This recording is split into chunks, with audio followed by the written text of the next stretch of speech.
Hey guys, what's up? How's it going? Robin here. Welcome once again to another video on the channel, and in today's video I'm going to be sharing with you guys 3 undervalued Canadian stocks that I'm going to be buying inside my Wealthsimple trade portfolio. So if you guys are brand new to the channel, my name is Robin. I am a dividend investor, a Canadian dividend investor, and I've been building a Wealthsimple trade dividend-based portfolio. And in today's video, I'm going to show you guys 3 stocks I'm going to buy, as well as give you guys an update on how the portfolio is doing. So if you guys want to join me in this journey, you guys enjoyed this video, please be sure to give it a big thumbs up, and remember to subscribe if you guys want to watch along and join me as we grow our dividend-based portfolios. So let's jump inside the Wealthsimple trade portfolio and let's talk about the stocks I'm going to be buying inside my portfolio today. Alright guys, so before we go into the video and I talk more about the three undervalued Canadian stocks I'm going to be buying in today's video, let's talk a little bit about the portfolio and I give you guys a quick little overview of how the portfolio has been doing over the past little while. So over the past day since this morning, the stock market is actually up quite a bit. We are up 2%, which is $300 in the past day. So we got a nice little jump this morning when the stock market went up. If we go the past week, we are currently up about 1% overall, which is $94, so not too bad. Things overall are going on a way up. Over the past month, we are up 2%. If we go over the past 3 months, we're up 8%. So lots of growth coming inside the portfolio over the past 3 months. That's almost $1,000, which is quite a bit of money. And as you guys can see, I know a lot of you guys watch this video because I'm a big dividend investor, but stock appreciation is also an important thing. And this year there was a lot of stock appreciation in the market. So in the past year, which would be all time inside this portfolio, we are up $895, which is 7%. So that's pretty significant, and that's actually more than the dividend income that we earn inside this portfolio, which is pretty interesting. So that I think this is one of the best ways to do in dividend investing. Do the dividends, get the dividends, but also focus on stock appreciation over time. And over the past couple of days, we got one of the biggest dividends inside our portfolio. This is from Manulife. Manulife is an amazing stock that I hold inside my portfolio. We got $5.32 on December 21st, so that feels really good. I just want to show you guys, as you buy into stocks, those dividends do grow over time. And if you guys are curious about how much dividends I've earned inside this portfolio all time, I like to track everything and I'm pretty transparent about everything. For December, we are currently sitting at $36 in dividends, and our all-time dividends earned inside this portfolio is $251. So that's the total income in terms of dividends that the portfolio has made us since we started investing back in January 2020. Alright, so we're back inside the portfolio, and here's how much money we have. I do have $1,000. I'm not going to invest all of it today. I'm going to be investing some of it, but I just want to say a big thanks to everybody who supports the channel. It's the reason why I have this extra income to invest. You guys kind of support the investing case study, and the more you guys watch the video, the more you guys like the videos and subscribe and whatnot, the more money I have. So at the end of the day, I can just thank you guys for helping me build this portfolio over time. But here's the stocks inside the portfolio.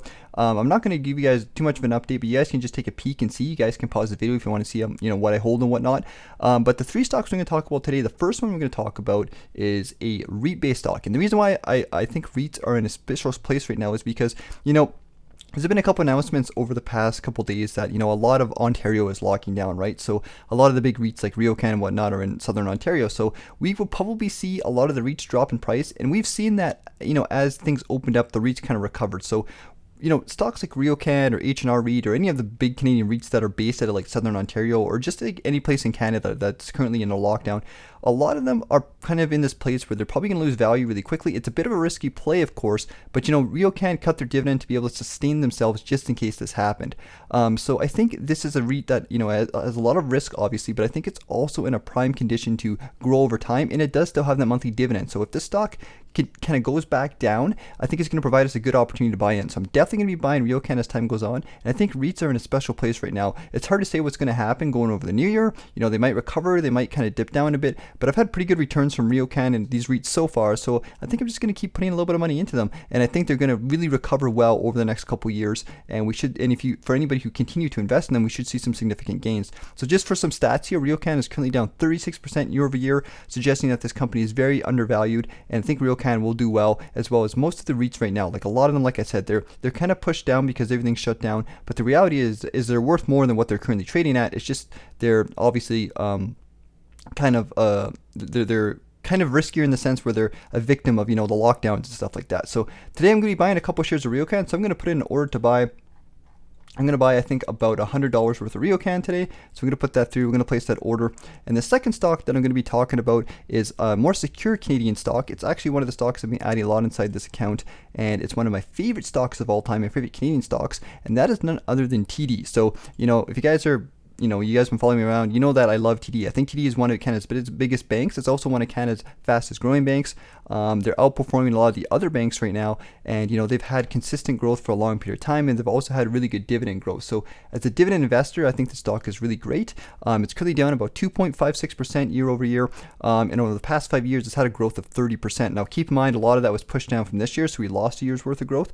But still, you know, the dividend growth, and you know, if you reinvest in the company, you'd have good growth, especially over the past like 10 years or so. So I think RioCan, once again, it's one of those safe, solid stocks. I mean, not RioCan, sorry, TD. I talked about RioCan earlier. TD is also like, TD is more of a safer kind of safe bet play. You know, like any of the big Canadian banks are pretty solid stocks. So you have RioCan, that's a little bit more of a riskier play. Then we have TD, that's more of a consistent dividend growth stock. So I'm going to be buying a couple shares of TD as well. I'm going to buy not 7 shares. Let's see how much the value is. I'm going to buy about $100 or so today worth of TD. We'll buy $143, which is 2 shares. Currently with TD, I am currently at, let's take out some information here. I currently have about 23 shares of TD, which is $1,000 and $648 in my portfolio. We're up currently. All-time performance is up 18%. I don't think that's accurate. Let me just refresh this really quickly to see if that's actually accurate. I don't think it is. Yeah, see 7%. Yeah, I was kind of confused there.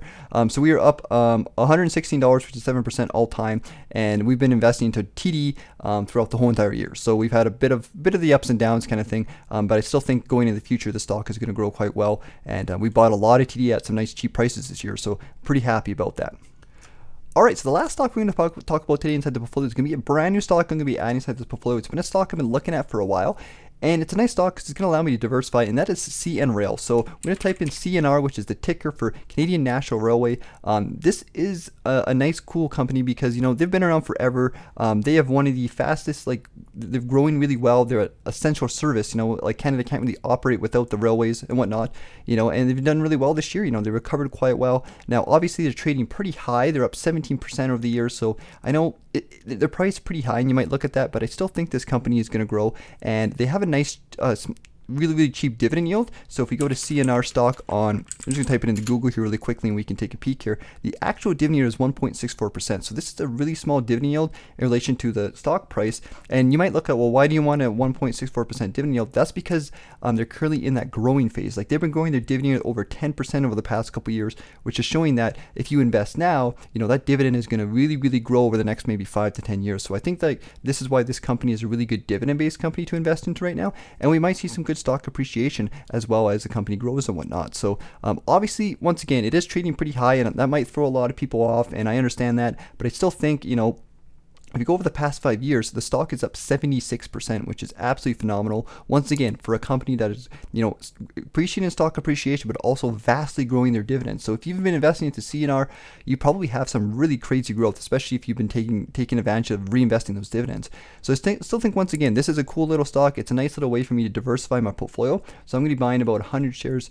Not 100 shares, $140, since that's about 1 share worth right now. I'll buy 1 share of CNR, and I think it is a nice way to add a nice little bit of diversification inside the portfolio. So let me know what you guys think of CNR stock. I know it's a brand new stock inside the portfolio. We'll kind of refresh the page here. We'll take a quick little peek down, and we can see it sitting here right in the second place of inside our portfolio. So let me know what you guys think of that. And the last stock I'm going to be buying today is none other than VFV, which is the S&P 500. Once again, you know, I'm a firm believer of dividend stocks and Canadian stocks, but I also want to invest into the broader US market because I think this is something that a lot of people don't take advantage of. So if you look at VFV, we've been buying it over the past couple weeks. Earlier this month, we started buying VFV, and we're already up almost 1%, which is $27. So you can see that this is a slow growth ETF that will just keep growing over time. So I'm going to buy 1 share of VFV just to kind of, once again, kind of slowly add it inside the portfolio. So buy 1 share of VFV down here and add some more US growth stocks as time goes on. So once again, guys, let me know what you guys think of these buys, and let me know what you guys think of the portfolio in the comments below. Alright guys, that's it for this video, so thanks for joining me today, guys. I hope you guys enjoyed it. Before we head out here, I'm going to link to an end screen. You guys can watch a video I did yesterday. That video talked about the dividend investing, and I shared with you guys my goals that I have for the portfolio, so check that video out if you guys haven't already. But other than that, guys, that's it for today. So I hope you guys enjoyed the video. Take care, and have yourself a good one.